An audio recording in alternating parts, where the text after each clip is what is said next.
everyone, and welcome to Cabin Quilters. I had a really cool video a lot of customers are asking me for, and that is how do I audition my fabrics for scrap quilting. So I thought I would do a very cute video on my quilt right now using my peacock border on how I audition fabrics for all scrapped out. So if that sounds like something of interest to you, why don't you stick around? We'll get started.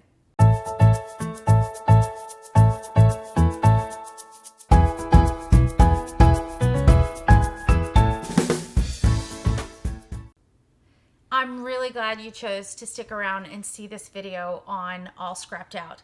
I'm really proud of those 3 books that I've done. If you're unaware of the 3 books that I've done on scrap quilting, they're called All Scrapped Out, Still All Scrapped Out, and our 3rd one, What a Load of Scraps.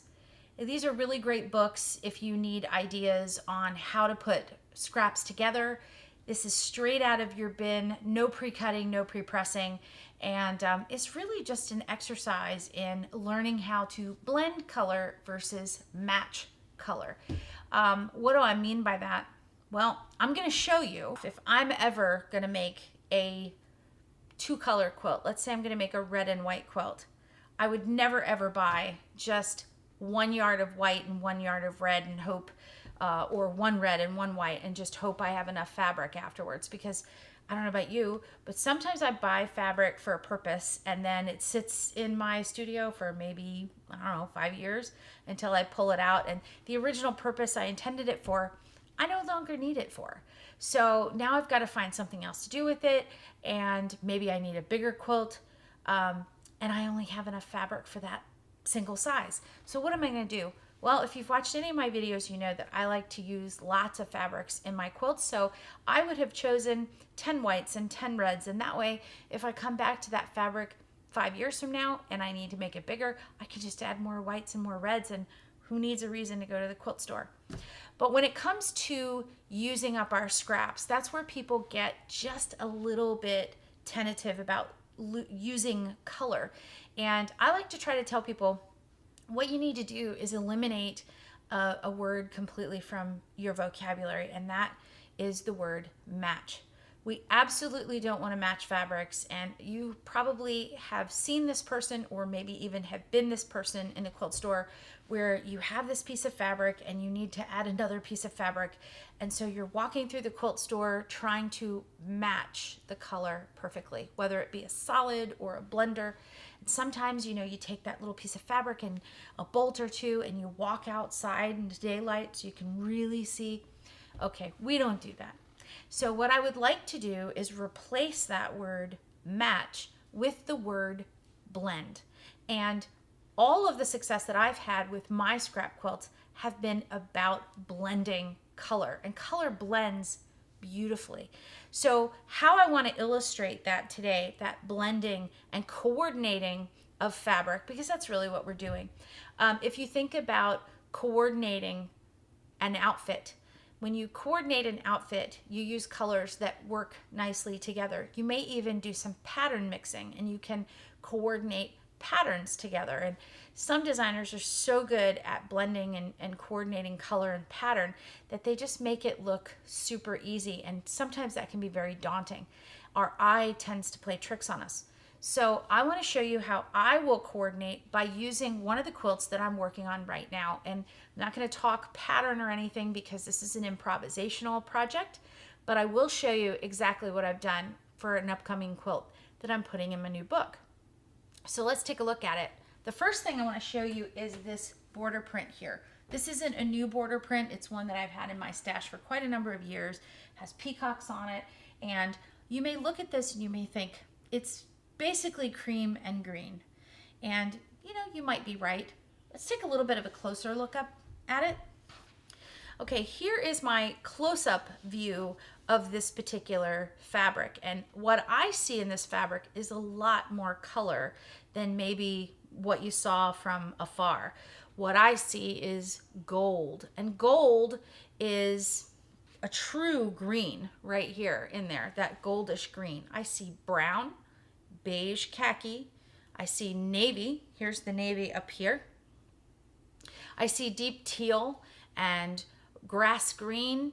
I see gray and cream and very pale blue, a brighter blue, lots of teals.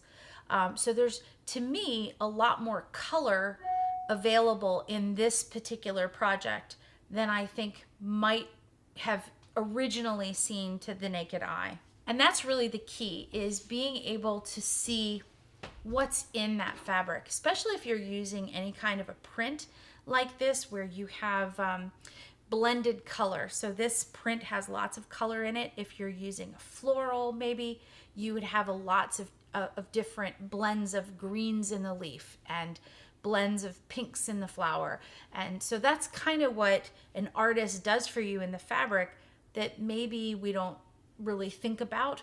All right, here's an overhead view of this border print. And I'm just gonna bring my bucket of fabric over. These are my scrap pieces. Now, when I'm building a scrap quilt, I just gather all the pieces in all the different colors that might be in this particular print. I'm pulling them all over here now. And so I'm gonna focus on green and blue because those are major colors in here, but I'm also gonna look at golds and browns and beiges and all that because those can be my accent and background colors. And so I will just bring my fabrics over. Let's start with, let's make it easy and start with some creams and some browns, which are sort of our background colors. And I'm just gonna show you exactly how I go about laying the fabrics down and deciding. So here's our first piece of fabric, which is kind of a brown. And you lay it down, and what I want you to look at is auditioning each individual fabric separately than all of the fabrics together. So I just lay this down on the print, and sometimes if we get up really close, there's my very, very close overhead camera again. Okay, when we get up really, really close, here's what our brain in that quilt store scenario wants to do. It says, this brown and this brown are not the same. And I kind of disagree. And here's why. So we have a kind of a rusty color in here, and then we have this sort of outline in here. We have that same outline around here, and then we have this different color brown right there in the top. And if I bring this a little bit closer, it's starting to get a little bit closer to that little bit of brown right on the inside of that, right up next to the cream and blue right there, okay?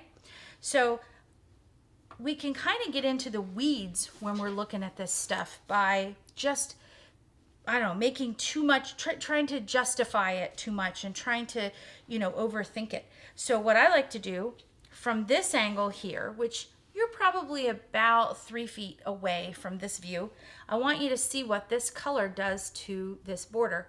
And I really love how this color blends with the border. Let's do another one. How about this one right here? Okay, we'll take that away. Now, this color is pretty well seen right there in that part. So if I lay this right in the center of the blue, I really see those tail feathers popping out on this project. So I know I'm going to leave this one in because I see it all over this project. But if you look at it from 3 feet away, this is a pretty bold color. And we have all this blended cream and green, and then we're going to use this bold color. And I don't know what we're going to do with this bold color, but I'm going to lay it here, and I'm just going to put the scraps together. And I don't want you to worry too much about what they look like together. I want you to look at that one right there. Okay, and you may be thinking, gosh, this one, it's just a little bit too bold. Well, to me, this one, it's a little bit more green, and this reads as a true gold. And here's what I see. I see all the parts of this peacock really popping out when this is laid on that border. So let's take it away. And I see the brown and the yellow and the tail feathers here, but when I put this in there, look at how they just kind of explode off the fabric. So I like this one. I'm gonna audition that one and call that a keeper. This one is the same fabric, and we may wind up with some duplicates here. Here is one that is cream. Here's one. So this one our cream, this is a kind of a cream, but it's appearing white. And this comes off as a little bit more khaki and cream. But this is existing here in the tail feathers. And so this doesn't bother me at all. I also see it up here. If you get this fabric right close to this area up here, you can see that's pretty close to that print. So I'm going to leave that one in as well. Let's see if I can get some different colors this time. I like that one. And so I thought I would just walk through what I like about these fabrics and what I don't like about these fabrics.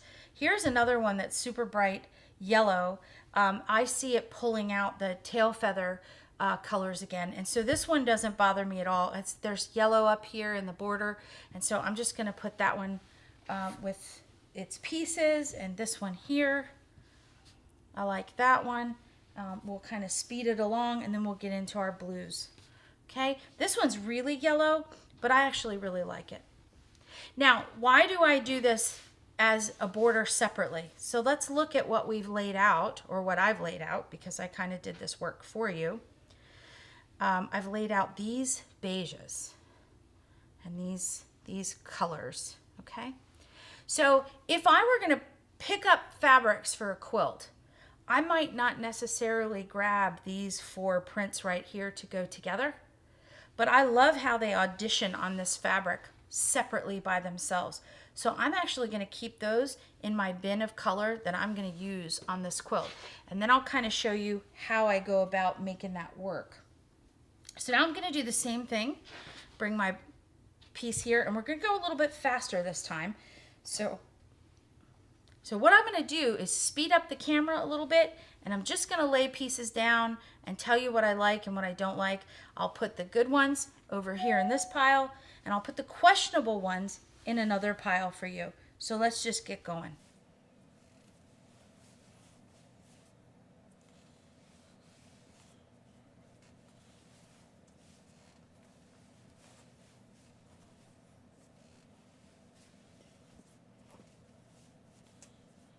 So do you notice anything yet? I haven't really put anything in the maybe pile. Everything seems to be going in the let's go pile, go for it pile.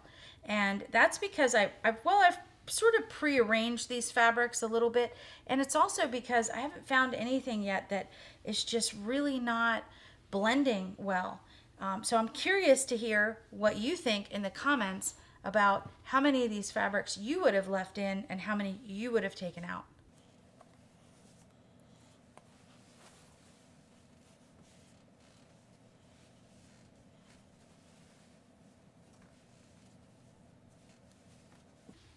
So this one's a really good example of, this is one that confuses some of my customers when we are looking about or talking about blending fabrics. And I actually have another one right here that's very confusing. So what really gets people are the prints within these fabrics. So they concentrate on what the style of this fabric is, and does this go with the style here? I'm not worried about that. These are my scraps. These are leftovers from projects. And so all I'm really worried about is, do the colors that are in here exist in here? And do they blend nicely to my eye? I like this one. And I like this one because the teal is in there and so is the yellow. So that just gives some nice visual interest having a different print available. Now here's one that really gets everybody's goat. So this one, I love this blue, and the blue is definitely in the fabric here in these little strips. But because this has a very stark white pattern on it, and this fabric right here isn't very stark white, it always seems to challenge people's perspective on whether or not this can go in this quilt. And so that's something that, you know, it's kind of a personal choice, but I'm going to put this not in the no pile, but in the maybe pile. And there's a very specific reason. Because the colors are working for me, it's just the pattern and the fact that this is kind of stark white that's kind of throwing me off. But sometimes having a little bit of white and a pop of color is actually a really good thing. So I'm going to put this in my maybe pile, and then I'm going to pull out a few maybes that I really want you to see. So here is a pretty busy print. And again, this is a style issue. I have quite a few of these strips actually. I have a couple different prints, but they're all kind of doing the same thing, if you ask me, which is they're being just a little bit busy and a little bit muted for this quilt. Well, the quilt itself is kind of got some muted colors, and they're up here in this border area. So if I were just to lay these two fabrics together, these fabrics blend really, really nicely. They are a bit busy, and that can be a challenge for people when they're really looking for what blends and what doesn't. The colors themselves are not standing out and jumping out at me as not going with this project. It's just the pattern. So I'm going to put those in that maybe pile, because we're going to come back to that later and see exactly whether I used them or not and where. So this is another piece of fabric that challenges customers. Now this blue, it's very blue and very gray. This is just a piece of batik here, and it probably is reading a little purple on camera, although this is pretty blue-gray to me. But against this teal, because this has a lot of blue-green in it, and this one is a little bit blue-gray, it might not seem like it blends, but I want to point out two very distinct spots in the fabric that are working with this fabric, and that is right here. Right in the front feathers of these birds, that is blue and gray.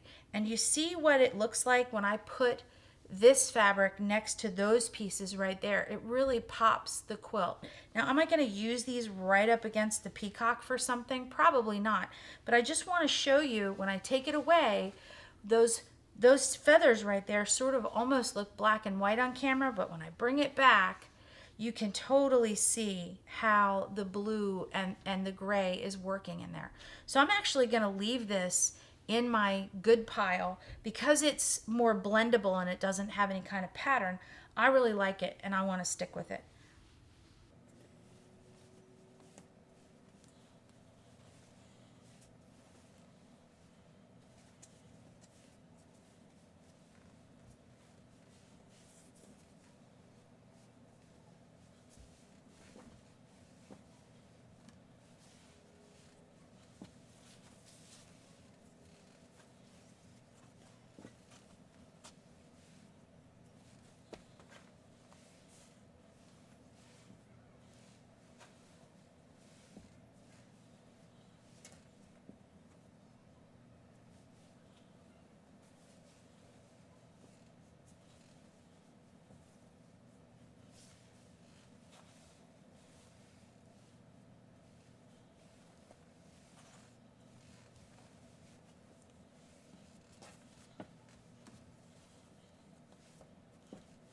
All right, what do you think, guys? How many of those fabrics do you think you would have put in your quilt? I mean, let's see of the idea that I came up with for building this quilt. So I've got a lot of fabrics here on the board, and you can see I have chosen a ton. These are tons of blues and greens. They are all making me super happy. Here are some creams and golds that I really like. Here, we'll move those over so you can see. Really love those. Again, this is my maybe pile. I didn't put anything in the no pile because I had really sort of gone through a lot of these fabrics myself. Here's one that, you know, it might not strike you as the perfect thing to put in this quilt because it's kind of a batik, it's kind of gray, it does have that blue in it, but it does have kind of a wacky style.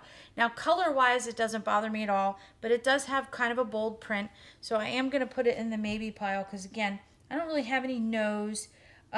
Even this little print right here totally would work for me. So let me show you a little bit of what I did with this particular quilt so that you can see how I put everything together. So what I wanted to do was do a definitive block.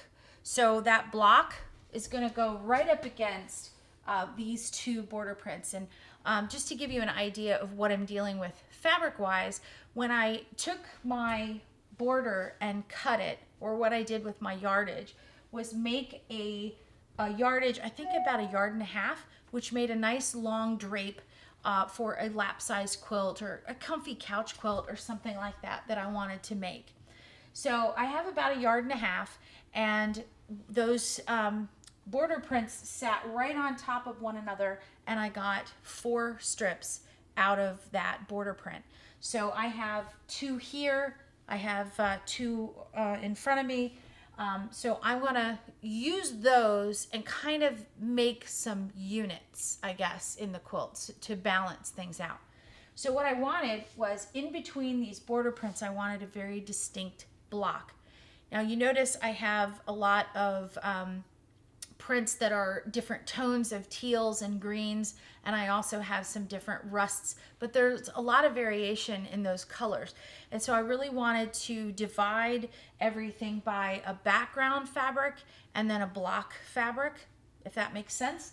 So I'm going to use my lighter creams as background, and then because I have so many darker greens and teals, I'm going to use the lighter versions of those as also a background. And then that kind of hones in on what I'm going to use as my bold fabrics, which are going to be the darker versions of those colors. So that's going to be my brown color and my deeper blue colors. That's how I'm going to delineate those things. So I decided that I'd never made an uneven scrappy log cabin. And what I mean by that is I'm going to cut like a log cabin. You would take a square in the center and you would sew a square next to it, and then you kind of spin around in a circle. So a square and a square, and then on one end of that you're going to sew a rectangle that's the length of those two squares. And then you're going to turn it again and start with a different color and do a rectangle and then another rectangle, and then again back to the same color, a rectangle and a rectangle, and you kind of build it around in a circular fashion. So I'm going to do that with my scrap. So I started with a small piece that was kind of a square, okay, because it's a scrappy quilt, so we want to be a little bit uneven because we don't want to focus on straight seams or sizes, or again, we're not matching anything. So I chose a small square in the center of a very distinct color, which in this case was a medium teal, and then I used dark beiges and dark blues to create that log cabin, and then I put them in a setting. So let me show you what that looks like. Now you can see from there that these log cabins are not even. Some of them dance around, and that is going to be because the width of the fabrics are going to vary, and sometimes I'll have wider strips on this type of fabric and skinnier at the top, and vice versa. So in this case I had wider fabrics here, skinnier fabrics here, and then I have the opposite in the block next to it. Now you can see here I used all my dark blues and dark teals, and I just picked them up from the pile I had already auditioned, and I used my darker brown. So I started with this medium teal, which was the same fabric in almost every case. I think over here I did one that's slightly different. And then my setting triangles are made up of more of those fabrics. So I'm going to create my fabric using my lighter tans, which makes a very stark contrast between the block and the setting triangles. And I'm going to do the same thing with my lighter teals and blues versus my darker teals and blues. So they create a nice background. Now, when I'm ready to put these together, I will just measure. All these will be the same length, and then I will just cut these strips to match the length of the ones above it. So what you're seeing now is how I built my quilt using those two border prints and the block, and that becomes a unit for my quilt. So this is going to be a really beautiful row quilt, and that's exactly what I did. So I have two peacocks, one on either side of this. I also have another strip just like this with two above it and below. So I will put that down below, and I'm starting to build my quilt. Well, it's going to need a little something else, right? So I really wanted to focus in this area on the block design itself. And a way to make the block itself stand out is to use the fabrics that are a little closer to what we call blenders. So you can use fabrics with a little bit of print in them, but you want them sort of to read like a blender, like a solid piece of fabric. Not a solid, but reading like a solid from this distance. These are all prints. I don't know if you can see from there, but they're all different types of prints and textures and everything. But from where you are, they read really like a block. So because I use things that read more as a blender in this area, then the focus becomes the block. But now I want to do something different. I need to have something that breaks up this unit from the unit just like it below. So I want something different, and I want to be able to utilize some of those fabrics that blend really nicely with the border, but maybe you're just a little bit too busy for the rest of the quilt. So what I chose to do is take some of the rest of those fabrics and create a nice piano key. And that piano key would then fit here, in between, and at the bottom of the quilt, which creates a really nice balance in that quilt. So also it gives me, if you saw when we were laying the fabrics down, I have some very long strips and I had some really short pieces, and using that piano key border gives me an opportunity to use up some of those small pieces. So now let's show you the piano key. Ta-da! Okay, now you see my borders and my quilt pieces are just a little bit longer than my design wall here, but I really wanted you to see the ends. So remember, we were talking about those fabrics that maybe you would have left out of your project that I didn't leave out of mine. Well, this is where they wound up. Those kind of dustier fabrics that blended with the border, but were a little bit too busy for the rest of the quilt.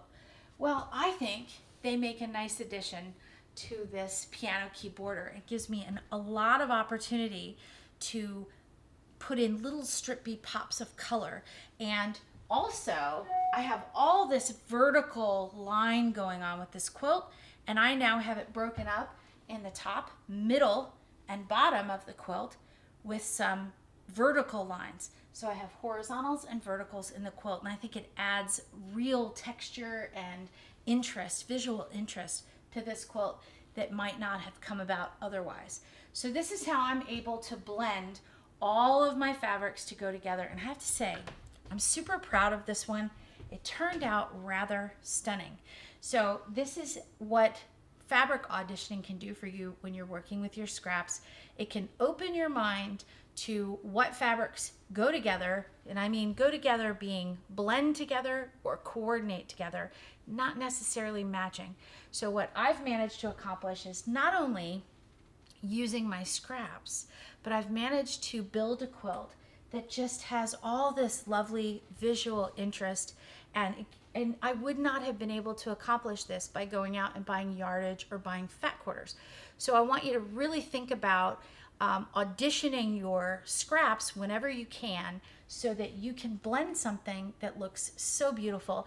And my best advice to you is to find something like this border print, or a beautiful focus floral, or something really fun that has a lot of color, or maybe even just depth of color that you can really play with in your quilting. And then you can use up so many of your fabrics that we've been saving all these years that we can't seem to get rid of. So if you want to hear more about All Scrapped Out, or take a class with me on All Scrapped Out, or just understanding and auditioning color, you can always reach out at cabinquilters.com, check for classes, come to a retreat, do whatever your heart fancies, but come see me. We'll talk about color. I'm really glad you joined me today. I hope if you enjoyed the video, you'll like and subscribe and come back and see me another day. All right, until next time, happy blending of color.